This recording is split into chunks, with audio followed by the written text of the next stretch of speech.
tompolahy sy tompovavy.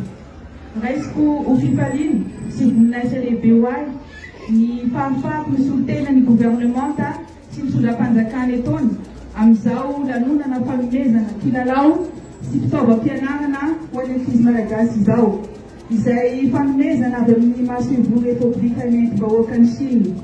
Izao fanomezana kilalao sy fitaovam-pianarana izao dia ahafahany vokivoki-mena malagasy manatevina sy manatsara ny asa ho fanjariana ny zon'ny ankizy malagasy izay anisany lava-pahamehan'Andriamatompolohan'ny Repoblika Andry Rajoelina. Ka noho izany indrindra dia raisiko voninahitra ny miahy izao lanonana ataontsika eto anio izao.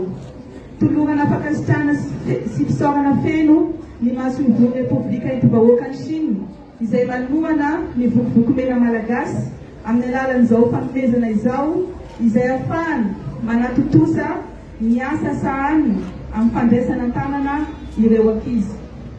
Maneho etoana ny fankasitrahana feno ho an'ny vokivoki-mena malagasy ihany koa ny tenako amin'ny asa sahaniny ho an'ny vahoaka malagasy amin'ny alalan'ireo sampanasa maro izay tena matsianina tokoa ao amin'ny fahaiza-manao ananana amin'ny fanatanterahana ireo fandaharan'asa maro manerana ny nosy ho fisorohany sy fanamavanana ny fahasairana ny tonony.